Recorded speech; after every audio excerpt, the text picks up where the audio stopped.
Hello everyone, welcome back to my channel. So आइए आज के इस वीडियो में हम क्लास 10 का मैथ्स एनसीईआरटी बुक का सॉल्यूशन एक्सरसाइज 2.2 जो कि चैप्टर पोलिनोमियल चैप्टर का एक्सरसाइज है 2.2 आज की इस वीडियो में कंप्लीट करने वाले हैं। ओके, तो देखिए इसमें दो क्वेश्चन आपको देखने को मिलता है। पहला क्वेश्चन हमारे पास है, निम्न द्विघात बहुपदों के शून्य ज्ञात कीजिए और शून्यकों तथा गुणांकों के बीच सत्यता की जाँच कीजिए। ये आपका क्वेश्चन है। ओके, यानी कि क्वेश्चन नंबर 1 का इसमें आपको 6 क्वेश्चन देखने को मिलता है। तो 1 का फर्स्ट क्वेश्चन दिया हुआ है x square minus 2x minus 8। ये आपका बहुपद जो दिया हुआ है, तो इसका शून्यकों के बीच जो है संबंध की सत्यता की जांच करना है। तो सबसे पहले हम इसका गुणनखंड विधि से शून्यक निकालेंगे। तो शून्यक कैसे निकालते हैं, तो ये जो आपका बहुपद है इसे 0 के इक्वल हम लोग मान लेते हैं। ठीक है, तो मान लेंगे x square minus 2x minus 8 equal to 0। क्योंकि हमें शून्यक फाइंड करना है तो हमें 0 मानना ही पड़ेगा इस बहुपद को। ठीक है, तो अब हमें गुणनखंड विधि से इसका सबसे पहले शून्य ज्ञात करना है। तो गुणनखंड विधि से शून्य कैसे ज्ञात करते हैं, देखिए x स्क्वायर का गुणांक कुछ नहीं है यहाँ पे, तो क्या है, एक हम लोग मान के चलते हैं इसको। और अचर पद आपका 8 है, क्योंकि इसके साथ x टर्म नहीं है इसलिए ये अचर पद कहलाता है। ठीक है, तो ये x स्क्वायर का गुणांक और अचर पद को आपको क्या करना है, गुना कर देना है। तो 1 गुना 8 कितना होगा, 1 गुना 8 हम लोग जानते हैं 8 होता है। अब 8 का ऐसा गुणनखंड आप करो कि -2 आपको मिल जाए। तो 8 का क्या क्या गुणनखंड होता है आप देखिएगा। 8 को हम क्या क्या लिख सकते हैं, 8 गुना 1 लिख सकते हैं 8 और 8 को हम क्या लिख सकते हैं, 4 दूनी 8। ओके, आपको चाहिए क्या, -2। अगर इस वाले गुणनखंड से आप प्लस माइनस कुछ भी करो आपको -2 नहीं मिलने वाला है। जैसे हम इसे चेक कर लेते हैं। पहला क्या था, 8 गुना 1 था, यानी कि 8 और 1 को प्लस माइनस कितना भी कर दो आपको -2 नहीं मिलने वाला है। जैसे हम इसको क्या करते हैं, 8 - 1 करते हैं तो मिलता कितना है, 7। हमको चाहिए क्या, -2। अगर हम -8 - 1 करते हैं -9 मिलेगा। यानी कि आप कुछ भी कर लो। ओके, 1 - 8 कर लो -7, यानी कुछ भी कर लो, ये आपको -2 इस वाले गुणनखंड में नहीं मिलने वाला है। अब हम बात कर लेते हैं इस वाले गुणनखंड का, 4 गुना 2, ये भी 8 का क्या है, एक गुणनखंड है। तो इससे अगर जो हम प्लस माइनस करते हैं तो मेरा -2 यहाँ पे मिल जाता है। यहाँ पे चेक करिएगा, देखिए चेक करते हैं, देखिएगा 4 - 2 बराबर 2 होता है। लेकिन चाहिए क्या, मेरे पास -2 चाहिए। तो हम क्या करेंगे, माइनस को माइनस जो ना, जो बड़ा वाला अंक है इसको माइनस में रख लेंगे और जो छोटा वाला अंक है इसको प्लस में रख लेंगे। तो ये क्या हो जाएगा, -2 हो जाएगा। यानी इस वाले गुणनखंड को लेकर के अगर जो हम यहाँ पे इसे हम अप्लाई करेंगे तो ये मेरा जो है ये सोल्व हो जाएगा। ठीक है, तो हमें चाहिए क्या, x के टर्म में चाहिए ना, तो इसे हम x के टर्म में लिख लेंगे, यानी -4x + 2x। ओके, देखिए 4 दूनी 8 और प्लस माइनस करने पर क्या मिल रहा है, -2 मिल रहा है। यानी कि यहाँ पे जो है ये वाला यहाँ पे अप्लाई करने वाले हैं। ठीक है, ओके, तो यहाँ पे हम अप्लाई कर लेते हैं। ये सब 1 जो है मैंने बस समझाने के लिए किया था, 1 आपको दिखाना नहीं है। ठीक है, चलिए x स्क्वायर -4x + 2x, ये मैंने कैसे लिखा मैंने आपको क्लियरली बता चुका हूँ। ठीक है, फिर ये -8 है, -8 लिख लो इक्वल टू 0। अब इसके बाद क्या करते हैं, हम लोग पेयर बना लेते हैं। ये दोनों मिलकर के एक जोड़ा बन गया, यानी एक पेयर, ये दोनों मिलकर के एक पेयर बन गया। अब देखिए इसमें कॉमन आपको दिख रहा है, इन दोनों में कॉमन क्या है, x, इसके पास भी x है, इसके बाद इसके पास भी x है, यानी x कॉमन आ जाएगा। बचेगा क्या, यहाँ पे 2x था तो एक x बच गया। यहाँ पे क्या कॉमन आया, x कॉमन आया, तो बचा क्या, 4, यानी माइनस है तो -4 हो जाएगा। ठीक है, ओके। अब यहाँ पे देखिए, यहाँ पे प्लस, यहाँ पे 2 कॉमन आ जाएगा क्योंकि 2 इसमें भी है और 8 में भी 2 है, क्योंकि 4 दूनी 8 होता है। ठीक है, तो 8 में 2 क्या है, आपका गुणनखंड है। यानी कि इधर बच गया आपका x और इधर बच गया -4। Okay, equal to 0। अब यहाँ पे आपको चेक करना है कि कोई भी क्वेश्चन आप बनाओ, ये जो ब्रैकेट में जो आएगा ना, ब्रैकेट में जो भी आएगा ना, ये इक्वल रहेगा। अगर यहाँ पे प्लस माइनस या फिर अंक में अगर डिफरेंस हो रहा है, समझ जाओ आपने कहीं ना कहीं मिस्टेक अपने किया है गुणनखंड के समय। ओके, तो याद रखिएगा x - 4 कुछ भी आए, ये दोनों ब्रैकेट वाला जो है एक समान ही आएगा। कोई भी आप बहुपद सोल्व करो शून्यक निकालने के लिए। ओके, ये बात आप याद रखिएगा। ठीक है, अब यहाँ पे देखिए x, यहाँ पे देखिए ये क्या है, प्लस है, यानी कि ये टर्म अलग हो गया, ये टर्म अलग हो गया। ओके, तो यहाँ आप देख रहे हैं कि x - 4 इसमें भी है, x - 4 इसमें भी है, यानी कि x - 4 क्या करेंगे, कॉमन ले लेंगे। ठीक है, तो कॉमन ले लेते हैं, x - 4 कॉमन आ गया। बचा क्या, इसमें बचा x, इसमें क्या बचा, +2, क्योंकि ये तो x - 4 कॉमन आ चुका है, तो +2 इक्वल टू 0। ओके, अब यहाँ देखिए पहला शून्यक मेरा निकल के आएगा, x - 4 इक्वल टू 0, क्योंकि इसको फिर 0 बराबर मानेंगे। फिर x + 2 इक्वल टू 0, इसको भी हम लोग 0 बराबर मान लेंगे, यानी कि इसको भी 0 बराबर और फिर इसको भी 0 बराबर हमें मान लेना है, ठीक है। तो यहाँ देखिए x बराबर क्या हो जाएगा, ये -4 है, उस साइड जाएगा तो +4 हो जाएगा। अब यहाँ देखिए x + 2 बराबर 0 है, तो x बराबर क्या हो जाएगा, +2 है तो उस साइड जाएगा तो -2 हो जाएगा। चलिए इस प्रकार हम यहाँ पे देखें कि मेरा 2 शून्यक निकल के आया, जो कि एक 4 है, दूसरा क्या है -2 है, ठीक है। तो हम लोग जानते हैं कि शून्यक जो होता है, द्विघात बहुपद का शून्यक जो होता है, एक को हम अल्फा मान लेते हैं, एक को हम लोग बीटा मान लेते हैं, ठीक है। तो यहाँ पे मान लेंगे, माना अल्फा बराबर मान लेते हैं 4 आया, कॉमा बीटा बराबर हम लोग मान लेते हैं -2 आया, ठीक है। देखिए एक शून्यक 4 आया, एक -2 आया, तो एक को अल्फा मान लिए, एक को बीटा मान लिए, ठीक है। अब हम लोग क्या करेंगे, सत्यता की जांच करेंगे, ठीक है, ओके। तो हम लोग जानते हैं, इसको यहाँ पे हम इरेज कर लेते हैं, ओके। हम लोग क्या जानते हैं जी, हम लोग जानते हैं कि अल्फा प्लस बीटा बराबर क्या होता है, -b/a होता है, -b/a होता है। ये सब बात आप लोग को पता है, ठीक है। अब यहाँ पे देखिए हमारा a क्या है, b क्या है, c क्या है, पहले वो यहाँ पे मैं लिख लेता हूँ, ठीक है। तो यहाँ पे हम लिख लेते हैं a बराबर क्या है, देखिए a बराबर क्या होगा, a यहाँ देखिए हम लोग जानते हैं बहुपद का जो व्यापक रूप होता है इस तरह होता है, ax² + bx + c, है ना, यही होता है इसका व्यापक रूप, ओके। तो अब यहाँ पे देखिए एक a यहाँ पे क्या है, x² का गुणांक, तो यहाँ पे देखना है x² का गुणांक क्या है, कुछ नहीं तो क्या है 1, यानी कि a बराबर क्या यहाँ पे दिया हुआ है, हमारा 1 दिया हुआ है। b क्या है जी, x का गुणांक है, तो x का गुणांक यहाँ पे कितना दिया हुआ है, -2, यानी कि b बराबर क्या दिया हुआ है, -2 दिया हुआ है। c यानी अचर पद कितना दिया हुआ है, -8, तो कॉमा c बराबर -8, ये मैंने a b c भी मैंने लिख लिया, ओके। अब इस फॉर्मूला पे हम यहाँ पुट कर देंगे, तो अल्फा प्लस बीटा, तो अल्फा आपका कितना निकल के आया 4, तो 4 रख दो अल्फा की जगह, प्लस बीटा कितना आया जी, बीटा आपने -2 को माना था, तो ये आपका आया -2, तो माइनस में आया तो इसे हम ब्रैकेट में ले लेते हैं, ओके। चलिए अब इस फॉर्मूला पे हम पुट करेंगे -b कितना है जी, -2 रख लिया, ओके। चलिए रख लिया। a बराबर कितना है जी, a बराबर है आपका 1, a बराबर क्या है आपका 1 है, तो यहाँ पे मैंने 1 रख लिया, ठीक है, ओके। यहाँ पे देखिए ये माइनस में तो फॉर्मूला में पहले से माइनस है ना, ओके, यहाँ पे थोड़ा मिस्टेक हुआ है, माइनस तो पहले से फॉर्मूला में है, और फिर ये जो 2 है ना ये भी माइनस में है, ठीक है। तो ये -2 इस तरह ब्रैकेट में आ जाएगा /1, ओके। तो इस प्रकार यहाँ पे हम इसे घटाएंगे तो ये क्या हो जाएगा 4, इस ब्रैकेट को हम तोड़ लेते हैं, तो प्लस माइनस हो जाएगा, यानी -2 इक्वल टू माइनस क्या हो जाएगा, माइनस कैंसिल हो जाएगा, कट गया, बचा क्या 2, ओके। तो इसे आप घटाओ तो यहाँ कितना आ जाता है 2 बराबर 2, यानी ये जो है हमारा जो है अल्फा प्लस बीटा जो है इसका जो है गुणांकों के बीच जो है हम लोगों ने सत्यता की जांच कर लिया, ओके।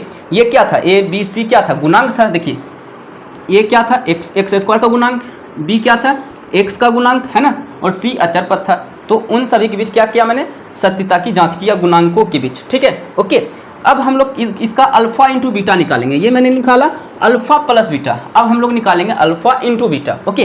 तो ये लाइन आपको नहीं लेना है, आपको डायरेक्ट यहाँ पर लिखना है अल्फा इंटू बीटा। तो अल्फा इंटू बीटा बराबर क्या फॉर्मूला होता है आपका C/A, ये आपका फॉर्मूला होता है अल्फा इंटू बीटा बराबर, ठीक है। तो अल्फा कितना पर दिया हुआ है, कितना आया था, अल्फा बराबर क्या आया था 4, तो 4 यहाँ पे रख लो, ठीक है, गुना बीटा बराबर कितना आया था -2, तो -2 ब्रैकेट में आप इस तरह लिख लो, ठीक है, ओके।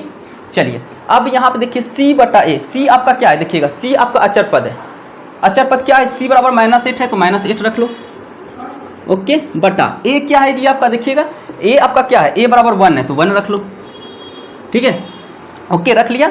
अब यहाँ पे इसे गुना कर दो, प्लस माइनस यानी कि -4, सॉरी 4 दूनी 8, यानी -8 इक्वल टू, इससे -8 को 1 से मल्टीप्लाई भाग दोगे तो -8 ही आपका आएगा, यानी ये दोनों भी इक्वल है और ये दोनों भी इक्वल है, ओके। यानी कि हम लोगों ने शून्यकों और गुणांकों के बीच जब सत्यता की जांच किया तो मैंने पाया कि दोनों का जो गुणनखंड जो मैंने शून्यक निकाला था वो दोनों का इक्वल है। आप चाहो तो इस फॉर्मूला पे निकाल लो, चाहे गुणनखंड विधि से निकालो, सभी का जो है जो शून्यक आएगा वो एक समान आएगा, यानी इसमें भी जो अल्फा और बीटा का मान आएगा वही गुणांक के जरिए आप चेक करोगे तब भी अल्फा और बीटा का मान समान आएगा, ठीक है। तो इस प्रकार हम लोगों ने क्वेश्चन नंबर 1 का 1 क्वेश्चन मैंने कंप्लीट किया है, ओके। तो इसे आप लिखो, इसके बाद हम लोग इसी का दूसरा क्वेश्चन देखेंगे। चलिए देखते हैं क्वेश्चन नंबर 1 का दूसरा नंबर क्वेश्चन। ओके, ये आपका बहुपद है। ओके, तो इसका हमें शून्यकों के बीच सत्यता की जांच करना है। तो सबसे पहले क्या करेंगे, इसका हम गुणनखंड विधि से शून्यक फाइंड करेंगे। ठीक है, तो सबसे पहले इस बहुपद को 0 के बराबर हम लोग मान लेते हैं। तो मान लेते हैं 4s² minus 4s plus 1 equal to 0। ये मैंने मान लिया 0 के बराबर। ओके, क्योंकि हमें इसका शून्यक निकालना है। ओके, तो अब इसके बाद हम लोग क्या काम करते हैं, जो s² जो स्क्वायर वाला जो गुणांक है, ओके, यानी कि 4 और अचर पद क्या है 1, इन दोनों को क्या करते हैं हम लोग गुना कर देते हैं। तो इन दोनों को हम लोग क्या करेंगे, गुना कर देंगे। तो 4 गुना 1 कितना आएगा, 4 आएगा।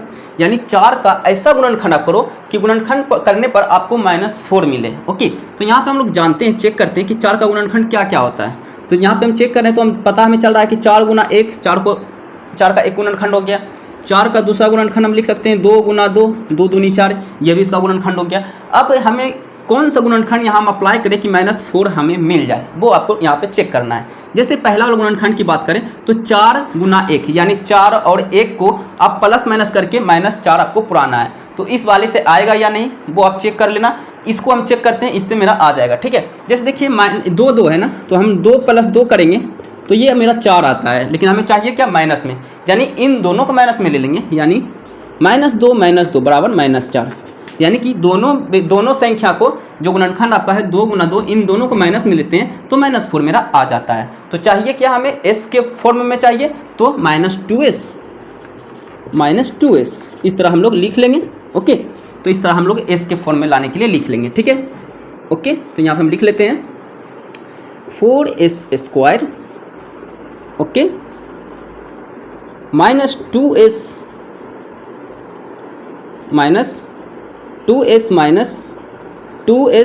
Plus 1 equal to 0। अब क्या करते हैं, इसके बाद हम लोग पेयर बना लेते हैं, जोड़ा। तो इनको जोड़ा बना लिए, इनको जोड़ा बना लिए, एक पेयर बन गया। अब देखेंगे इन दोनों में क्या क्या कॉमन है। तो यहाँ पे हम देख रहे हैं कि 2 इसमें भी है, 2 इसमें भी है, क्योंकि 4 को हम 2 गुना 2 लिख सकते हैं, यानी 2 इसमें भी है, 2 इसमें भी है। इसमें 2s है, इसमें 1s है, यानी कि 2 और फिर s भी दोनों में है, तो यहाँ पे 2s कॉमन आ जाएगा। इसमें बचेगा क्या, यहाँ पे 4 था, 2 कॉमन लिया, बचा क्या, 2 बचा। 2 वो s था, 1 x आपने निकाला, इससे बचा कितना x अंदर में, 1 x बच गया। ओके, फिर इसमें देखिए 2s कॉमन ले लिया तो बचा क्या, 1 बचा, क्योंकि 2s आपने पूरा कॉमन ले लिया तो बचा क्या, 1 बचा। ओके, अब यहाँ देखिए क्या कॉमन लीजिएगा। अब यहाँ पे आप देखिएगा, अब यहाँ पे आप देखिए, अगर आप प्लस यहाँ देखिए 2 इसमें है लेकिन इसमें नहीं है, s इसमें है इसमें नहीं है, यानी कि इससे तो कॉमन तो नहीं आएगा, लेकिन एक तो कॉमन आएगा ही, एक तो हम कॉमन ले सकते हैं। तो अब यहाँ पे बात है कि हम एक कॉमन ले, प्लस में एक कॉमन ले कि माइनस में एक कॉमन ले। यहाँ पे आप समझिएगा, यहाँ पे प्लस में एक कॉमन ले कि माइनस में एक कॉमन ले, ये हमें कन्फ्यूज कहीं ना कहीं हमें डाल देता है। ठीक है, कन्फ्यूजन में डालता है। तो यहाँ पर आप याद रखिएगा कि आपका जो अगला ब्रैकेट में जो आएगा, जो भी आएगा वो इसके बराबर होना चाहिए कि नहीं होना चाहिए, बिल्कुल होना चाहिए। तो आपको चाहिए क्या, यहाँ माइनस चाहिए। तो अगर आप प्लस लोगे तो ये तो प्लस ही रहेगा ना, क्योंकि अगर आप बोलते हो कि अब यहाँ पे हम +1 कॉमन ले लेते हैं तो हो जाएगा 2s, फिर +1 ही रहेगा। ओके, यानी ये माइनस रहेगा, -2s + 1, लेकिन आपको चाहिए क्या, +2s -1 चाहिए, यानी कि ये प्लस में होना चाहिए, ये माइनस में होना चाहिए। तो हम यहाँ क्या करेंगे, यहाँ पे -1 कॉमन लेंगे, तब देखिए हो जाएगा, तब देखिएगा ये इसके बराबर हो जाएगा, यानी इसके बराबर हमको लाना है ना। तो हम क्या करेंगे, इस -1 को मान लिए तो ये मेरा हो जाएगा 2s - 1 हो जाएगा। विश्वास नहीं हो रहा तो गुना करके देख लो, देखो कितना आया, -1 × 2s - 1 है ना। तो इसको हम गुना कर देते हैं, तो माइनस प्लस माइनस यानी -2s, क्योंकि 1 से गुना करेंगे तो 2s ही रह जाएगा, फिर माइनस माइनस क्या हो जाएगा, प्लस, यानी +1। देखिए कोई चेंज हुआ, कोई चेंज नहीं हुआ, -2s + 1 ही रहा। ओके, इस तरह भी आप चेक कर सकते हो। ठीक है, तो इसे इक्वल टू 0 बराबर हम लोग मान लेंगे। ओके, अब देखिए इन दोनों में देखिए कॉमन है, यहाँ भी 2s है, 2s - 1, और यहाँ भी है 2s - 1, यानी 2s - 1 क्या हो जाएगा, कॉमन आ जाएगा, है ना। ये सब काम हम कर रहे हैं रफ में, ठीक है, समझाने के लिए आपको कर रहे हैं, आप एग्जाम में ये सब काम आप मत करना, ठीक है। मैं आपको समझाने के लिए बस यहाँ पे लकीर का इस्तेमाल कर रहा हूँ, ठीक है। तो यहाँ पे क्या हो जाएगा, 2s - 1 कॉमन आ जाएगा, बचेगा क्या, 2s, इस वाले में 2s बच जाएगा और इस वाले में -1 बच जाएगा, ठीक है, इक्वल टू 0। ओके, यहाँ पे हो गया आपका कम। अब यहाँ पे देखिए क्या करेंगे, 2s - 1 बराबर 0, एक शून्य ये हमें दे देगा। ओके, और फिर 2s - 1, ये वाला एक शून्य, ये वाला दूसरा शून्य, ठीक है, ये भी सेम है, तो सेम है तो कोई बात नहीं, एक को अल्फा मान लेंगे, एक को बीटा मान लेंगे। तो यहाँ पे आपका क्या हो जाएगा, 2s बराबर ये -1 है तो +1 हो जाएगा, इसीलिए s बराबर क्या हो जाएगा 1/2। एक शून्यक आ गया आपका 1/2। दूसरा शून्यक 2s बराबर ये -1 है, उस साइड जाएगा तो +1 हो जाएगा, इसीलिए s बराबर क्या हो जाएगा 1/2। ठीक है, यानी कि मेरा 2 शून्यक आ चुका है गुणनखंड विधि से। ओके, तो अब हमें क्या करना है, एक को अल्फा एक को बीटा मान लेना है। ठीक है, तो हम यहाँ पे मान लेंगे, माना अल्फा बराबर 1/2।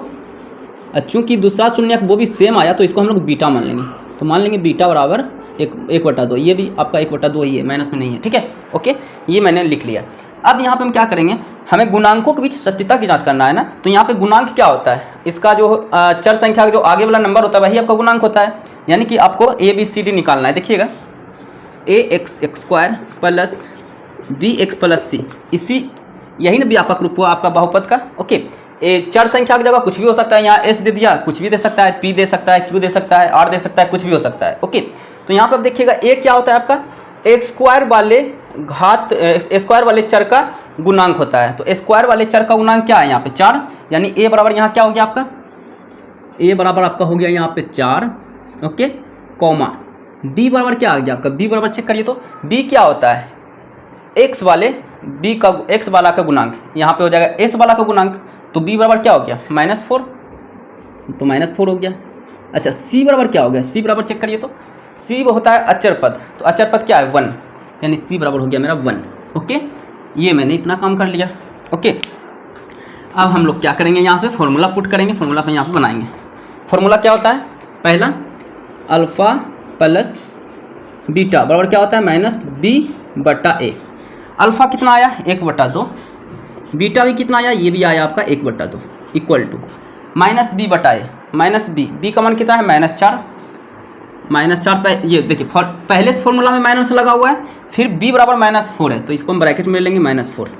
ओके, बटा a कितना है जी आपका 4, तो यहाँ पे हमने लिए 4। ठीक है, ओके, अब यहाँ पे आप देखिए इसका एलसीएम कितना आ जाएगा 2, इन दोनों का एलसीएम 2 आ गया, यानी ऊपर में हो जाएगा 1 + 1 इक्वल टू, ये देखिए माइनस माइनस कैंसिल हो जाएगा, कैंसिल कर दिया आपने, बचा गया 4/4 बचा, 4 से कट जाएगा एक बार में।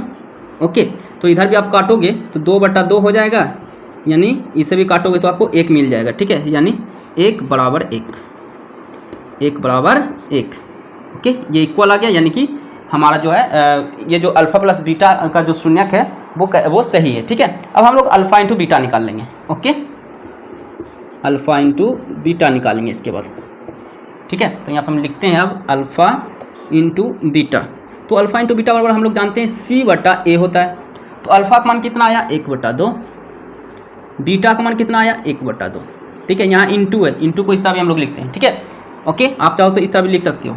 ठीक है, चलो अल्फ़ा इंटू बीटा बराबर c/a, c का मान कितना है जी 1 था, तो 1 लिख लिया, a का मान कितना है जी, a का मान 4 है, तो 4 लिख लिया। ओके, अब यहाँ पे आप इसको गुना कर दो, ये भी आएगा आपका 1/4, ये भी आ गया आपका 1/4, यानी कि मेरी जो है सत्यता की जांच शून्यकों और गुणांकों के बीच हो गया है। ठीक है, तो इस प्रकार ये हमारा सत्य है। अगर ये इक्वल नहीं आता है, ये इक्वल आपका नहीं आता है, तो समझ लो कहीं ना कहीं आप गलत किए हो। ठीक है, तो एक यहाँ आ गया आपका, दूसरा यहाँ आपका आ गया। ठीक है, तो इस प्रकार हम लोगों ने क्वेश्चन नंबर 2 भी कंप्लीट कर लिया। ठीक है, चलिए इसे आप लिखिए, इसी का हम लोग देखते हैं क्वेश्चन नंबर 3। चलिए अब हम लोग देखते हैं 1 का 3 नंबर क्वेश्चन। क्वेश्चन क्या है 6x² - 3 - 7x। तो सबसे पहले इसे हम क्या करेंगे, बहुपद का व्यापक रूप में सजा लेंगे। व्यापक रूप क्या होता है बहुपद का, बहुपद का व्यापक रूप क्या होता है, स्टैंडर्ड फॉर्म क्या होता है ax² plus bx plus c, इस फॉर्म में होता है, यानी अचर पद सबसे लास्ट में रहता है, तो इस अचर पद को क्या करेंगे लास्ट में कर देंगे। ठीक है, यानी 6x² - 7x को पहले और इस अचर पद को लास्ट में कर दिए। ठीक है, तो इसका हमें शून्यक निकालना है गुणनखंड विधि से, तो इसको क्या करेंगे 0 बराबर मान लेंगे। ठीक है, यहाँ पे मान लिया 0 बराबर। ओके, अब इसका हम लोग गुणनखंड विधि से शून्यक ज्ञात करना है, तो आपको करना क्या है, लास्ट वाला जो पद है अचर पद और ये आपका x² का गुणांक, इन दोनों को आपस में गुना कर देना है, तो छेद या कितना हो जाता है 18।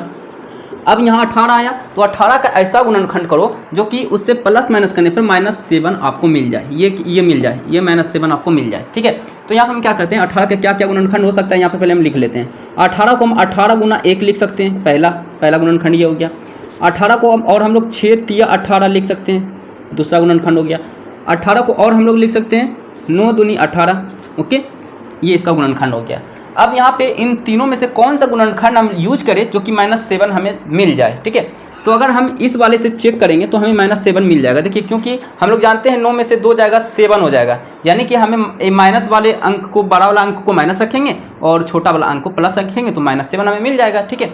यानी कि हम अगर 9 - 2 करेंगे तो ये 7 आएगा जो कि प्लस में होगा, लेकिन हमें चाहिए -7 में। तो हम क्या करेंगे, बड़े वाले अंक को माइनस रखेंगे, छोटे वाले अंक को प्लस रखेंगे, तो ये हमें -7 दे देता है, ठीक है। तो हमें चाहिए x के टर्म में, तो हम यहाँ का क्या करेंगे, -9x + 2x रख लेंगे, ठीक है। तो x के टर्म में हमें मिल जाएगा, ओके। बाकी आप इससे आप प्लस माइनस कुछ भी करते ना तो नहीं आता है, ठीक है, नहीं आता आपका। आप करके देख लो, 6 3 9 होता है, आप घटा दो जोड़ दो कुछ भी कर लो, -7 आपका इन दोनों में से किसी भी गुणनखंड में नहीं आएगा, ठीक है। तो 9 और 7 से आपका आ जाता है -7, ओके। चलिए इसे हम यहाँ पे रफ कर लेते हैं, सॉरी इरेज कर लेते हैं, ओके। ये सब काम आपको करना नहीं, बस मैंने आपको समझाने के लिए किया, ठीक है। यानी इसे हम क्या लिख सकते हैं, 6x² - 9x + 2x, ओके। अब देखिए यहाँ पर कन्फ्यूज मत होना कि 9x पहले लिखे कि 2x पहले लिखे। तो याद रखना, आप 2x भी पहले लिखोगे ना तो वही आपका आंसर आएगा, शून्यक आपका वही आएगा निकल के। आप चाहो तो 2x को पहले लिख लो और 9x को बाद में लिखो, कोई दिक्कत नहीं। लेकिन जो साइन के साथ है वही साइन के साथ रखना। ये माइनस के साथ 9 था तो माइनस के साथ रखना, ये प्लस के साथ 2x था तो प्लस के साथ रखना, ये बात आपको याद रखना है। बाकी इसको आप पहले लिख दो, इसको लास्ट में लिखो, कोई बात, कोई मतलब कोई फर्क नहीं पड़ता है, ठीक है। तो हो गया, फिर बचा क्या, -3 = 0। इन दोनों को पेयर बना लो, इन दोनों मिलकर के एक पेयर बन गया, एक जोड़ा, ये दोनों मिलकर के एक जोड़ा बन गया, ओके। तो यहाँ देखो इसमें क्या क्या कॉमन आ रहा है, इसमें हम देख रहे हैं कि 3 दूनी 6, 3 तिया 9, यानी 3 3 दोनों में है।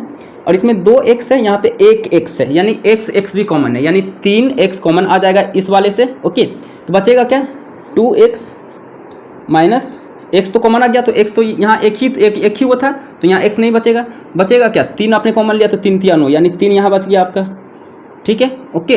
3 बच गया इस वाले से। अब उस वाले में देखते हैं क्या कॉमन आएगा। तो उस वाले में हम लोग यहाँ पे देखेंगे कि 2 इसमें है, इसमें नहीं है, 3 इसमें है, इसमें नहीं है, x इसमें है, इसमें x नहीं, तो कॉमन कुछ आएगा ही नहीं। तो हम कॉमन नहीं कुछ आता है तो एक कॉमन ले लेते हैं, ठीक है। तो यहाँ पे हम 1 + 1 कॉमन ले लेंगे, ठीक है, +1 कॉमन लेंगे। -x क्यों नहीं लेंगे वो मैं आपको अभी बताऊँगा, ठीक है।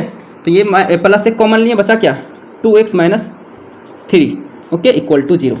अब देखिए ये और ये दोनों ब्रैकेट का मान जो आया, वैल्यू आया बिल्कुल सेम आया, यानी कि यहाँ तक हम बिल्कुल सही काम किए हैं, ओके। ये दोनों का मान अगर जो समान नहीं आया तो समझ लो अपनी गलती क्या है यहीं पे, ओके। देखो अगर आप यहाँ पे ना -1 कॉमन लेते तो होता क्या, -1 कॉमन लेते तो ये जो है ना 2x, ये -1 बन जाता, -2x, और ये -3 ना, ये +3 बन जाता है, ओके। जो कि देखिए सेम नहीं है, ये देखिए 2x प्लस में है लेकिन 2x माइनस में हो गया, अगर -1 कॉमन लेते तब, ओके। लेकिन इसीलिए मैंने यहाँ पे प्लस कॉमन लिया, क्योंकि इन दोनों को आपको समान करना है। समान किस तरह, प्लस माइनस में कौन सा कॉमन ले जो कि समान हो जाए, ठीक है। अगर माइनस में लेते तो ये समान नहीं होता, तो फिर इन दोनों में से कॉमन आता ही नहीं, तो गुणनखंड आप नहीं निकाल पाते, ठीक है। ये बात आप याद रखिएगा, ओके। यानी इन दोनों ब्रैकेट का मान जो है वैल्यू समान करना है, ऐसा आपको प्लस माइनस में कॉमन लेना है, ठीक है, ओके। तो अब देखिए यहाँ प्लस है ना, तो यानी ये एक टर्म हो गया, ये दूसरा टर्म हो गया। तो यहाँ पे हम देख रहे हैं कि 2x - 3 इसमें भी है, 2x - 3 इसमें भी है, यानी कि कॉमन आ जाएगा 2x - 3 कॉमन आ गया, ओके। फिर हम यहाँ पे देख रहे हैं कि यहाँ बचा क्या, इसमें बचा 3x और इसमें बचा +1, ओके। इसमें 3x और इसमें +1 बचा, ठीक है, ओके। इसको बराबर 0 मान लेंगे, यानी कि इससे हमारा x शून्य आ जाएगा, यानी 2x - 3 = 0। इसको मान लेंगे x शून्य, ये हमें दे देगा, और 3x + 1 बराबर 0 मान लेंगे, ये हमें दूसरा शून्य दे देगा, ठीक है। यानी 2x बराबर क्या हो जाएगा, ये -3 है, उस साइड जाएगा तो +3, तो x बराबर क्या हो जाएगा, ये 2 × में है तो भाग में आ जाएगा, ओके, यानी 3/2, ठीक है, ओके। चलो इसे हम चेक करते हैं, 3x + 1 बराबर 0, इसीलिए 3x बराबर क्या हो जाएगा जी, ये +1 है, उस साइड जाएगा तो -1 होगा ना, तो -1 हो गया, इसीलिए x बराबर क्या हो जाएगा, -1/3, ठीक है। यहाँ तो कोई दिक्कत नहीं, आ जाओ इधर, अच्छा सा ना, ओके, अच्छा सा, इस पर चढ़ना नहीं, कोई दिक्कत यहाँ तक नहीं ना, बैठो यहाँ पर, गलत होगा तो खाली बोलना, ठीक है, ओके, गलत होगा तो हमें बताना, ठीक है। यहाँ तक तुमको समझ में आया, ठीक है, ओके। तो 2 शून्यक निकल के आया मेरे पास, तो एक को मान लेंगे अल्फ़ा, तो यानी इसको मान लेते हैं अल्फ़ा बराबर 3/2, ठीक है। एक को मान लेते हैं कॉमा देकर के लिख लेते हैं बीटा बराबर मान लेते हैं -1/3, -1/3। तो ये आपका क्या हो गया जी, ये आपका हो गया एक शून्य को अल्फ़ा, दूसरा शून्य को बीटा हम लोगों ने मान लिया। कोई दिक्कत यहाँ तक? कोई दिक्कत नहीं, होना भी नहीं चाहिए। अच्छा, फिर हम लोग जानते हैं कि यहाँ पे जो है ना गुणांकों के बीच सत्यता की जांच भी करना है। तो हमें क्या करेंगे, हम लोग जानते हैं कि बहुपद का व्यापक रूप ax² + bx + c होता है ना। तो यहाँ से हमारा a जो होता है, a क्या होता है, x² वाले घात का टर्म होता है। b क्या होता है, आपका x वाले गुणांक होता है, x वाले टर्म का गुणांक होता है। c क्या होता है, अचर पद होता है, ठीक है। उसको छोड़ दो। तो यहाँ पे a बराबर क्या हो जाएगा, देखिएगा a बराबर, यहाँ चेक करिए, आपका समीकरण ये है ना, देखिए ये वाला समीकरण है ना, इसको हम इस तरह में पहले हम क्या किए, सजा दिए, है ना। तो इससे आप चेक करो, ठीक है। ये आपका a हो गया, a बराबर क्या हो गया 6, ठीक है बाबू। b बराबर क्या हो गया, कॉमा दे करके हम लिखेंगे b बराबर क्या हो गया मेरा जी, -7, ओके। तो ये हो गया -7, कॉमा c बराबर क्या हो गया जी, c बराबर देखो क्या है, -3 है क्या, ये देखो तो -3, तो यहाँ पे -3 लिख लिए। यहाँ तक कोई दिक्कत? ए बी सी मैंने लिख लिया, क्योंकि ए बी सी क्यों लिखा, क्योंकि हमें गुणांकों के बीच सत्यता की जांच करना है, ओके। तो हम इसे यहाँ पे इरेज कर लेते हैं, ठीक है, इरेज कर लिए। अब यहाँ पे हम अल्फा प्लस बीटा पहले निकालेंगे। तुम थोड़ा सा और उधर जाओ और अंदर चलो, यहाँ इस तरह, हाँ ठीक है। पहले हम लोग अल्फा प्लस बीटा निकालेंगे, ओके। तो अल्फा प्लस बीटा बराबर क्या होता है जी, -b/a, यही ना होता है फॉर्मूला, याद करवाए थे ना। हाँ, अल्फ़ा कितना निकल गया 6, अल्फ़ा कितना निकल गया 3/2 ना आया अल्फ़ा, तो 3/2 प्लस बीटा कितना निकल के आया जी, बीटा -3/2, तो माइनस में आया तो इसको हम ब्रैकेट में ले लेते हैं, -1/3, ठीक है, इक्वल टू b का मान कितना है जी, b का मान देखो इधर, b का मान कितना है -7, तो माइनस पहले इस फॉर्मूला में है और फिर -7 आया, तो इसे हम इस तरह लिख लिए ब्रैकेट में, ठीक है। a बराबर कितना है 6 है, तो यहाँ पे मैं क्या कर लिए 6 लिख लिए। कोई दिक्कत यहाँ तक? कोई दिक्कत नहीं, ओके। तो सबसे पहले हम क्या करेंगे, इस ब्रैकेट को हम तोड़ लेंगे, प्लस माइनस माइनस हो जाएगा, यानी 3/2 -1/3 हो जाएगा। यहाँ देखिए माइनस माइनस कैंसिल हो जाएगा, है ना, माइनस माइनस प्लस हो जाएगा, यानी 7/6 हो गया। अब 2 और 3 का एलसीएम हम लोग जानते हैं 6 होता है, 6 होता है, ठीक है, 6 होता है ना जी, ओके। तो हम यहाँ 6 ले लिए। अब ये 2 तिया 6, फिर 3 तिया 9 हो जाएगा, 2 तिया 6, 3 तिया 9, यानी इस तरह हम लिख देते हैं, ठीक है। 2 तिया 6, फिर गुना ये वाला 3, फिर माइनस 3 दूनी 6, फिर गुना 1, ठीक है। जैसे आप भिन्न का घाटा भिन्न का जोड़ बनाते हो वैसे बना लेना, ठीक है। 7/6, उसको छोड़ दो बाबू, ठीक है। अब ये कितना हो जाएगा जी, 3 तिया, बोलो 3 तिया कितना होता है, 9 होता है ना। 2 गुना 1 कितना होता है, 2/6, ठीक है। ये आपका हो गया 7/6, इस साइड हो गया, इस साइड घटाओगे तो ये भी आपका आ जाएगा 7/6 इक्वल टू 7/6, यानी जो मेरा जो है गुणांकों और अल्फा प्लस बीटा के बीच सत्यता की जांच मेरा हो गया, यानी कि दोनों इक्वल है, यानी कि ये सत्य है, ठीक है। अब हम लोग अल्फा इंटू बीटा चेक कर लेंगे, ओके, करें। चलो यहाँ पे लिखते हैं अल्फा इंटू बीटा बराबर क्या होता है बाबू, c/a होता है, c/a होता है ना जी। चलो c आपका अल्फ़ा कितना है 3/2, तो 3/2 रख लिए, गुना बीटा कितना है बाबू, बीटा -1/3, तो -1/3, ओके। आप चाहो तो इसे ब्रैकेट में -1 को ले लो, ठीक है, ओके। नहीं भी लोगे तो चलेगा, ओके। चलिए अब यहाँ पे देखिए इक्वल टू c/a, c क्या है आपका -3, तो -3/a कितना है जी, a आपका 6 है, तो 6 आपने लिख लिया। कोई दिक्कत यहाँ तक? कोई दिक्कत नहीं, तुम बैठ जाओ, अच्छे से नज़र नहीं आएगा, ओके। चलिए अब इसको गुना करते हैं, माइनस प्लस माइनस यानी -3/3 दूनी 6, ओके। फिर इधर भी आया आपका -3/6, यानी दोनों क्या है, इक्वल है। अभी ये कट रहा है तो आप काट भी सकते हो, रेशियो कम भी कर सकते हो, ठीक है। तो 3 1 3, 3 दूनी 6, 3 1 3, 3 दूनी 6, यानी आप ऐसे भी वैसे भी आप रख सकते थे, लेकिन आप इसका रेशियो कम भी कर सकते हो, रेशियो तो दोनों का समान ही रहेगा ना, यानी अल्फा प्लस बीटा और अल्फा इंटू बीटा, है ना, दोनों क्या है, सत्य है ना, दोनों क्या इक्वल है, यानी कि सत्य है। हमारा यहाँ तक जांच हो चुका है, ओके। यहाँ तक आपको क्लियर है जी। तो ये आपका क्वेश्चन नंबर 1 का 3 भी कंप्लीट हो गया। तो हम लोग देखते हैं 4, इसे आप लिखिए, हम इसे इरेज करते हैं। अब चलिए देखते हैं 1 का 4 नंबर क्वेश्चन क्या है जी, 4u² + 8u, 4u² you square plus 8u। u आप बढ़िया से लिखिएगा। देखिए 4 और u में अगर आप इस तरह लिखते हैं 4u स्क्वायर प्लस 8u, तो थोड़ा सा अच्छे से u आप इस तरह लिखना कि अंतर चले कि ये वेरिएबल है, ये कांस्टेंट है, आपको पता चले कि ये अंक है और ये आपका वेरिएबल है। ठीक है, वो अच्छे से आपको लिखना है। ओके, तो सबसे पहले क्या करेंगे, इसमें देखिए 2 ही टर्म दिया हुआ है, यानी कि इसमें जो है आपको गुणांक देखने को, सॉरी इसमें अचर पद देखने को नहीं मिल रहा है। ठीक है, जैसा कि हम लोग जानते हैं बहुपद का व्यापक रूप जनरल फॉर्म होता है ax square plus bx plus c।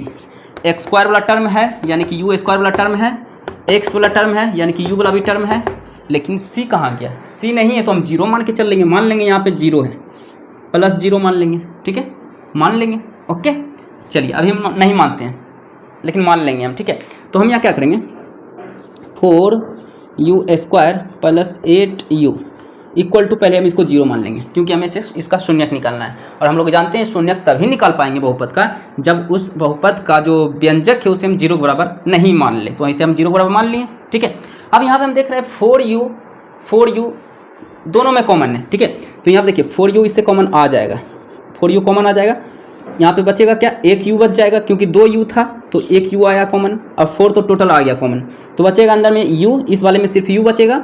इस वाले में ये देखिएगा आपने 4 कॉमन लिया और u कॉमन लिया। ठीक है, बचा क्या 2, तो प्लस 2। ओके, इक्वल टू 0 आपने मान लिया। ये कैसे तब्दीली हुआ आपको समझ में आया ना। देखिए 8u को हम क्या लिख सकते हैं, 4 गुना 2u लिख सकते हैं क्या। ओके, या फिर इसी को आप लिख दो 4u गुना 2, इस तरह लिख लिया। तो यहाँ पे आपने क्या किया 4u कॉमन ले लिया, बचा क्या सिर्फ 2 बचा, तो यहाँ पे मैंने 2 लिख लिया। ओके, अच्छे से। ठीक है, चलिए अब यहाँ पे देखिए एक हो गया 4u बराबर 0, इससे एक आ जाएगा मेरे पास शून्यक, दूसरा शून्यक आ जाएगा मेरा u प्लस 2 से, इसको भी मान लेंगे 0 के बराबर, यानी u बराबर हो जाएगा प्लस 2 है तो माइनस 2 हो जाएगा, इस साइड जाएगा तो। ठीक है, अब यहाँ पे देखिए u बराबर क्या हो जाएगा, ये जो 4 है इनटू में, तो उस साइड करेंगे तो भाग में चला जाएगा यानी 0/4 हो जाएगा। कोई दिक्कत, इसलिए u बराबर क्या हो जाएगा, 0 में किसी भी संख्या से भाग देने पर, 0 में किसी भी संख्या से भाग देने पर हमेशा 0 होता है, तो 0 हो गया।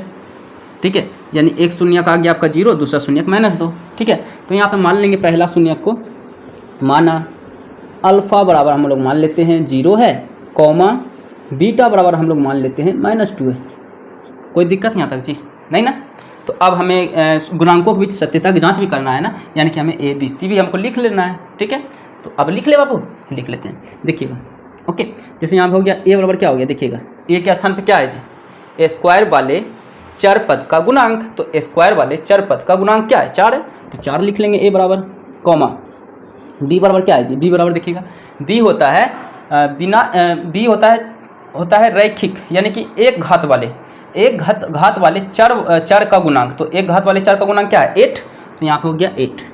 अब यहाँ पे c कहाँ गया, c कहाँ है, इसमें c तो है ही नहीं, इसलिए मैंने कहा c बराबर आपको 0 मान लेना है। ओके, यानी कि इसे आप इस तरह भी लिख सकते थे आप 4u square plus 8u plus 0, यानी a बराबर आपका ये हो गया, b बराबर आपका 8 हो गया, c बराबर आपका क्या हो गया 0 हो गया, है ना। c बराबर क्या हो गया 0, यानी c बराबर यहाँ मेरा क्या हो गया 0, ऐसा हम लोग मान के चलेंगे। ठीक है, ओके क्लियर यहाँ तक। चलिए मैंने आपको समझाने के लिए बता दिया। ठीक है, अब हमें क्या करना है, अल्फ़ा प्लस बीटा और अल्फ़ा इंटू बीटा के बीच हमें संबंध दिखाना है। ठीक है जी, ओके, तो यहाँ पे लिखेंगे हम अल्फ़ा प्लस बीटा बराबर होता है -b/a होता है, ये सब हम सबको पता है बाबू, है ना। तो अल्फ़ा कितना आया बाबू, अल्फ़ा 0 प्लस बीटा कितना आया जी, बीटा बताओ -2, बोलो ना -2 आया, बोला करो।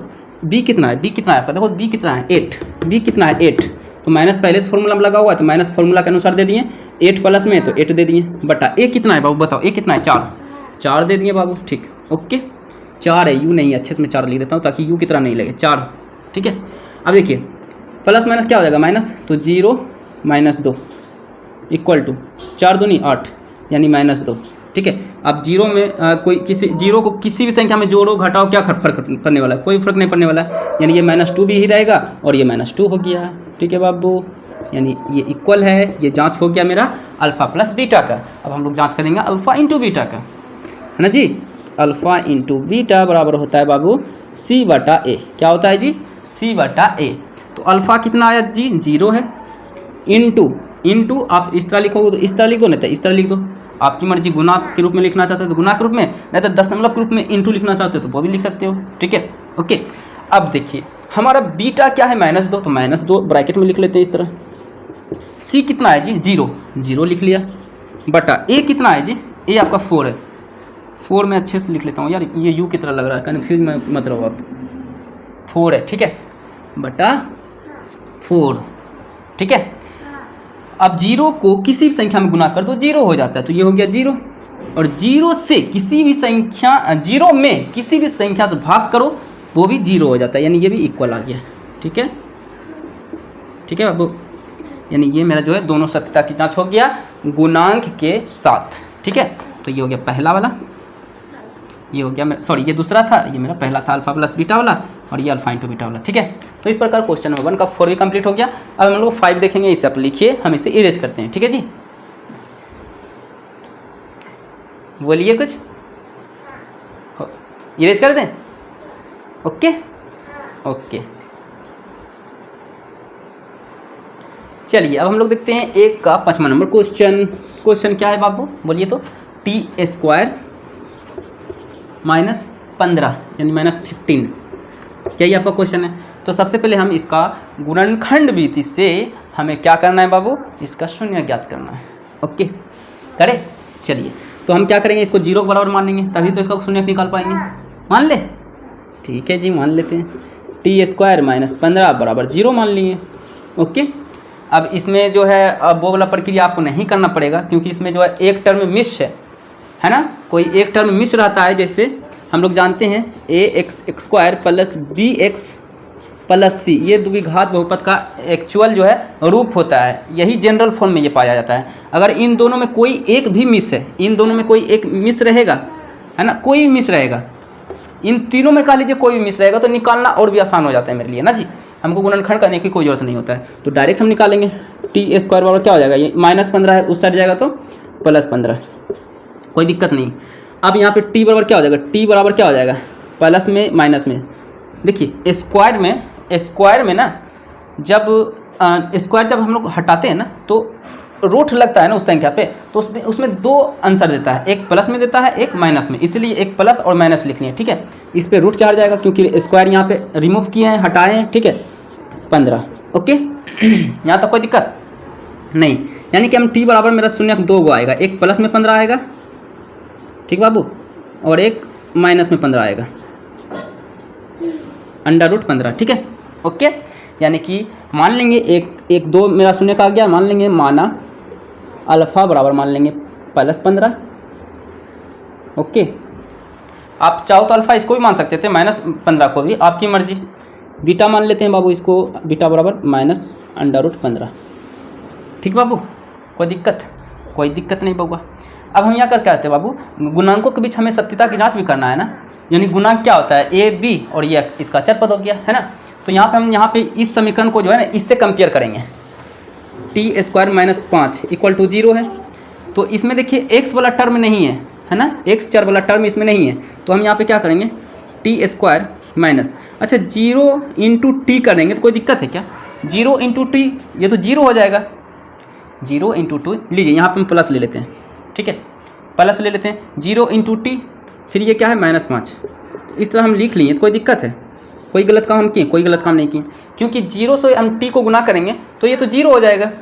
अब आप यहाँ माइनस लो चाहे प्लस लो, क्या फ़र्क पड़ने वाला है? ये तो 0 होगा। 0 को आप प्लस में रखो या माइनस में रखो, क्या फ़र्क पड़ने वाला है? कोई फ़र्क नहीं पड़ने वाला है, तो हम यहाँ प्लस में ही रख लेते हैं। कोई दिक्कत नहीं? कोई दिक्कत है? ठीक है, यानी कि यहाँ से हम a बराबर क्या हो गया मेरा? a बराबर कंपेयर करेंगे, यहाँ कुछ नहीं तो क्या है? गुणांक 1 है इसका, टी स्क्वायर का गुणांक कुछ नहीं तो क्या है? 1 है, यानी a बराबर 1 आ गया। b बराबर क्या है जी? b बराबर 0 है मेरा। ठीक है, ओके, और c बराबर क्या है जी? c बराबर क्या है जी? c बराबर मेरा -5 है, यानी अचर पद क्या है? -5। मैंने लिख लिया। अब और भी ईजी हो गया मेरे लिए क्वेश्चन बनाना आगे। ठीक है, तो इसे मैंने समझाने के लिए किया। ओके, वैसे आप यहाँ पे लिख भी सकते थे, क्या करते आप इस वाले क्वेश्चन को ना यहाँ पे टी स्क्वायर -15 लिखते, है ना, इसको क्या करते हैं, यहाँ इसे लिखने से पहले यहाँ पे क्या करते हैं, जो आपका इक्वेशन था ना इसके इस तरह लिख लेते हैं, -15 बराबर 0। ठीक है, तो यहाँ पे हम क्या करेंगे, t² प्लस में ले ले या फिर माइनस में ले ले, ये क्योंकि 0 हो जाएगा कोई फ़र्क नहीं पड़ने वाला। ठीक है, तो इससे कंपेयर करके भी हम निकाल सकते थे। a बराबर क्या हो गया जी 1, b बराबर क्या हो गया जी 0, c बराबर क्या हो गया जी -15। ऐसे भी आप निकाल सकते थे। ठीक है, रफ में ना करके डायरेक्ट कर लो ताकि एग्जामिनर को लगे कि अब वाकई में आप जानते थे। ज़्यादा मत बोलो तुम। अल्फ़ा प्लस बीटा निकाल लेते हैं, क्या होता है जी -b/a। अल्फ़ा का मान कितना आया बताओ, +√15, अंडर रूट प्लस में 15 और बीटा का मान माइनस में अंडर√15। देखिए ये प्लस है, प्लस लिख लो। ठीक है, ये माइनस में फिर आएगा, ये इस तरह लिखो, डायरेक्ट मत करो। ठीक है, okay okay, plus minus minus हो जाएगा लेकिन हम डायरेक्ट नहीं करके हम सूत्र पे एकदम आपको बैठा दिए। ठीक है, अच्छा b का मान कितना है बाबू, b का मान 0 है तो -0/a। का मान कितना है जी, a का मान आपका 1 है, ये माइनस सूत्र से आया याद रखिएगा। अच्छा a का मान कितना है 1, तो 1 लिख लिया।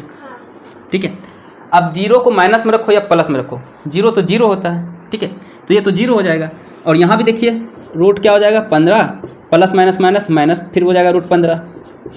ठीक है, इक्वल टू इसको अब -0 को 1 से मल्टीप्लाई करो, सीधा से 0 ही आएगा। ठीक है, याद रखिएगा। ओके, अब देखिए एक प्लस एक माइनस में सेम नंबर है, एक प्लस एक माइनस में, तो ये कैंसिल हो जाएगा, बचेगा क्या, इधर भी 0 इधर भी 0। ये हो गया सत्यता की जाँच अल्फ़ा प्लस बीटा के अनुसार। ठीक है, अब हम लोग निकालेंगे अल्फ़ा इंटू बीटा। क्या निकालेंगे जी, अल्फ़ा इंटू बीटा बराबर फॉर्मूला क्या होता है बाबू, c/a होता है, c/a। ठीक है, तो अल्फ़ा कितना आया मेरे पास जी प्लस में लिख लेते, प्लस 15 गुना -√15। ठीक है बाबू, ओके, इक्वल टू ये अंदर में दे दिए, क्या अंदर में तो हो जाएगा आपका इमेजिनरी नंबर हो जाएगा, काल्पनिक संख्या हो जाएगा। काल्पनिक संख्या कहाँ से आ गया इसमें। ठीक है, इसे हम ब्रैकेट में लिख लेते हैं। ठीक है, इक्वल टू सी का कितना है जी, सी का मान -15 है ना बाबू, तो -15/a का मान कितना है 1, तो 1 लिख लिया। ओके, अब यहाँ पे हम लोग जानते हैं कि √a गुना √a बराबर क्या होता है, a होता है। अब इसमें कोई एक माइनस में दे दे नंबर तो उससे क्या फ़र्क पड़ने वाला, लो इसको माइनस में ले लिए तो a तो रहेगा लेकिन माइनस में a रहेगा, क्या दिक्कत है, कोई दिक्कत नहीं। यानी कि यहाँ पे 15 तो हो जाएगा लेकिन एक संख्या माइनस में तो माइनस में 15 हो जाएगा, कोई दिक्कत नहीं। अब -15 को 1 से भाग देंगे तो ये भी -15 ही रहेगा, यानी ये भी क्या है इक्वल है, यानी मेरे सत्यता की जांच हो गया। ठीक है, तो इस प्रकार ये जो है क्वेश्चन नंबर 1 का 5 भी कंप्लीट हो गया। तो इससे आप लिखिए, इसके बाद लास्ट क्वेश्चन हम लोग देखेंगे। ठीक है बाबू,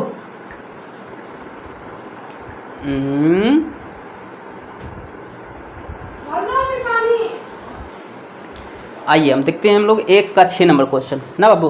क्वेश्चन है 3x² - x - 4 = 0। अभी 0 नहीं मानेंगे, है ना, ये आपका क्वेश्चन दिया हुआ है। ठीक है, तो इसे इसका सबसे पहले हम क्या करेंगे, गुणनखंड विधि से शून्यक निकाल लेंगे। ठीक है, तो इसको हम 0 बराबर मानेंगे ना, 0 के बराबर तो मान लेंगे 3x² - x - 4 = 0 मान लिए। ठीक है, अब हम क्या करेंगे, इस पर हम लोग क्या करते हैं बाबू, अचर पद और स्क्वायर वाले चर संख्या का गुणांक, है ना, स्क्वायर वाले चर संख्या गुणांक, इन दोनों को आपस में गुना कर देते हैं। तो 3 चौके 12। अब 12 का अब हमें ऐसा गुणनखंड करना है बाबू जो कि यहाँ पे 1 दे दे, क्योंकि x का गुणांक कुछ नहीं तो क्या है 1 है, यानी कि -1x हमें दे दे, यानी कि -1 हमें आ जाए, उसे हम x के टर्म में लिख लेंगे। ठीक है, तो हम यहाँ क्या करेंगे, 12 का हम लोग गुणनखंड क्या जानते हैं, 12 का हम लोग जानते हैं 12 गुना 1 भी लिख सकते हैं, 12 को 4 गुना 3 भी लिख सकते हैं, 12 को हम लोग 6 गुना 2 भी लिख सकते हैं, है ना। ओके, अब यहाँ पे हमें -1 लाना है, तो हम इस वाले गुणनखंड में हम देख रहे हैं कि इससे -1 हमें आ जाएगा, बाकी इन दोनों से नहीं आएगा, इससे आ जाएगा। देखिएगा +4 - 3 बराबर 1 होता है, लेकिन हमें चाहिए -1, तो बड़े वाले अंक को माइनस में रखेंगे और छोटे वाले अंक को प्लस में रखेंगे, तो ये हमें -1 दे देगा। ठीक है, यानी कि हमें चाहिए x के टर्म में, तो हम x के टर्म में लिख लेंगे, यानी -4x + 3x, है ना, बराबर -x आ जाएगा, है ना। तो इस प्रकार हम इसे लिख सकते हैं। तो यहाँ पे 1 दिखाने की जरूरत नहीं है। ओके, तो यहाँ पे हम क्या लिख सकते हैं जी, 3x² - 4x + 3x - 4 = 0। ठीक है बाबू, यहाँ तक कोई दिक्कत नहीं। अब ये दोनों क्या हो गया, पेयर हो गया, जोड़ा हो गया। तो इससे इसे क्या कॉमन आ रहा है देख लेंगे। इसमें क्या क्या कॉमन है, इसमें देख रहे हैं इसमें x है, इसमें भी x है, तो x कॉमन आ जाएगा। इसमें 2x था, 3 तो नहीं कॉमन आया, 3 तो रहेगा ही। 2 गो x था, 1 गो x कॉमन आया, 1 x बचा। इसमें क्या कॉमन आया, सिर्फ x आया, यानी कि 4 तो रहेगा ही, कोई दिक्कत नहीं। अब यहाँ देखिए, यहाँ पे हम +1 कॉमन ले लेते हैं, क्योंकि 3 इसमें है तो इसमें नहीं है, x इसमें है तो x में नहीं है, ठीक है। तो यहाँ पे कॉमन तो नहीं आएगा, तो +1 कॉमन ले लेते हैं, ठीक है। तो ये हो जाएगा आपका 3x - 4 = 0। अब यहाँ पे कन्फ्यूज मत होना कि यहाँ पे +1 क्यों कॉमन लिए, मेरा मन होगा यहाँ माइनस कॉमन लेने का। तब क्या करेंगे, माइनस कॉमन ले सकते हैं क्या, तो हम बोलते हैं कि ये नहीं ले पाओगे आप, ठीक है। क्योंकि ये दोनों का वैल्यू है ना, जो आपका छोटी ब्रैकेट में जो आया है, ये इनका जो है दोनों का समान वैल्यू होना चाहिए। अगर आप -1 लेते, -1 मान लो आप कॉमन लेते, तो देखिए क्या हो जाएगा, ये आपका 3x है ना, -3x हो जाएगा, और ये आपका -4 है ना, ये +4 हो जाता है। क्योंकि आप इनको फिर वापस मल्टीप्लाई करोगे तो आपको यही वापस मिलना चाहिए ना। तो देखो इसको हम वापस मल्टीप्लाई करेंगे तो कितना हो जाएगा, 3 + 3x फिर -4 है ना, +3x - 4। ओके, ये तो आ जाएगा, लेकिन हमें इस फॉर्म में चाहिए ना, क्या चाहिए, इस फॉर्म में हमें चाहिए। तो इस फॉर्म में कब आएगा, जब ये +1 रहेगा तब, ठीक है। इसलिए यहाँ पे मैंने +1 लिखा। ओके, कोई दिक्कत। अब यहाँ देखिए 3x - 4 इसमें भी है, 3x - 4 इसमें भी है, तो 3x - 4 क्या आ जाएगा, कॉमन आ जाएगा, ठीक है। तो हम यहाँ क्या करेंगे, 3x - 4 कॉमन ले लेंगे। बचा क्या, इसमें x बचा, इसमें क्या बचा, 1 बचा, ठीक बाबू। चलिए अब यहाँ से क्या करेंगे, 3x - 4 इसको भी 0 के बराबर मान लेंगे, ठीक है। अब x + 1 इसे भी 0 के बराबर मान लिए, तो x बराबर क्या हो जाएगा, +1 है तो उधर जाएगा तो -1, और इधर 3x बराबर ये -4 है, उस साइड जाएगा तो +4, इसलिए x बराबर क्या हो जाएगा, 4/3 हो जाएगा, क्योंकि 3 गुना में है तो भाग में आ जाएगा, ठीक है। तो यहाँ से मेरा एक शून्य का आ गया 4/3, दूसरा शून्य -1, ठीक है। यानी एक शून्य को मान लेंगे अल्फा, दूसरा शून्य को बीटा, यानी कि एक को मान लिए माना अल्फा बराबर 4/3, बीटा बराबर -1। कोई दिक्कत बाबू, कोई दिक्कत नहीं। ओके, अब हमें इसका ABC इसका गुणांक भी लिखना है ना। तो गुणांक कैसे लिखेंगे, इसको हम कंपेयर कर लेते हैं इस वाले से, ax² + bx + c, इससे कंपेयर करते हैं इस वाले समीकरण को, 3x² - x - 4 को, ठीक है। इससे कंपेयर कर लेते हैं। तो a की जगह क्या है, 3, यानी a बराबर क्या हो गया, 3, ठीक है। b बराबर क्या हो गया, b बराबर हो गया, यहाँ कुछ नहीं तो क्या है, गुणांक इसका 1 है, यानी b बराबर -1 है, -1, तो कॉमा b बराबर -1। c बराबर क्या है जी, c बराबर -4 है, c की जगह क्या है, -4, अचर पद क्या है, -4, ठीक है। ये आपने लिख लिया। ओके, अब हमें संबंध स्थापित करना है। नहीं रे, अभी नहीं हुआ बाबू। अल्फा + बीटा बराबर फॉर्मूला क्या होता है बाबू, -b/a होता है। तो अल्फा का मान कितना आया, 4/3, अल्फा एक को हम अल्फा माने जो कि 4/3 था, तो 4/3 प्लस बीटा का मान कितना आया जी, बीटा का मान आया -1, ये आपका बीटा है, -1, तो -1 आया तो ब्रैकेट में लिख लिया -1। अच्छा, बी का मान कितना है, 3, सॉरी -1 है, तो माइनस तो पहले से फॉर्मूला में है, और फिर -1 दिया हुआ है बी का मान, ठीक है। और ए का मान कितना है बाबू, ए का मान है आपका 3, ठीक है, तो 3 यहाँ लिख लिया, ठीक है। ओके, अब यहाँ देखो बाबू, प्लस माइनस यहाँ पे हम तोड़ेंगे ब्रैकेट को, तो -1 आ जाएगा, इक्वल टू माइनस प्लस हो जाएगा, ये देखिए ये माइनस में उन्होंने कैंसिल हो गया, तो बचा क्या, 1/3। ओके बाबू, चलिए ओके। अब यहाँ देखिए, इसका एलसीएम कुछ नहीं तो क्या है, यहाँ 1 है ना, इसके नीचे कुछ नहीं तो 1 मान लो, और नहीं मानोगे 1 तो डायरेक्ट भी निकाल सकते थे, भिन्न का घटा निकाल सकते थे। तो 3, 1 का एलसीएम 3 आएगा बाबू, ये आपका 3 माइनस क्या हो जाएगा, 1 या 3, 3 गुना 1 3 ही रहेगा, फिर 1/3, यानी इसे आप घटाओगे 4 - 3 1/3, और फिर इक्वल टू 1/3। ओके, ये आपका हो गया इक्वल, यानी कि मेरी सत्यता की जांच अल्फा प्लस बीटा सही है, ठीक है। अब हम लोग अल्फा इंटू बीटा निकाल लेंगे। ओके, तो अल्फा इंटू बीटा बराबर क्या होता है फॉर्मूला जी, बोलो, C/A होता है, C/A। तो अल्फा का मान कितना आया, उसको छोड़ दो, 4/3 गुना लिख लो, बीटा का मान कितना है, -1, माइनस में तो इसे ब्रैकेट में लिख लेते हैं, ठीक है। C का मान कितना है बाबू, -4, ए का मान कितना है बाबू, 3 लिख लिया। अब देखो 4 ये -1 से गुना हो जाएगा, तो प्लस माइनस माइनस, तो 4 गुना 1 4 ही होगा, यानी -4/3, छोड़ दो बाबू, इक्वल टू -4/3। 3, ठीक है, यानी ये भी क्या है, बराबर है, यानी alpha plus beta, alpha into beta हम लोगों ने सत्यता की जांच कर लिया जो कि इक्वल है, ठीक है। ओके, तो इस प्रकार मेरा जो है क्वेश्चन नंबर 1 कंप्लीट हो गया। इसमें 6 ही क्वेश्चंस दिए हुए थे। अब हम लोग चलेंगे क्वेश्चन नंबर 2 में। ओके, तो चलिए आप इसे लिखिए, हम इसे इरेज कर लेते हैं, ठीक है, इसे आप लिखो।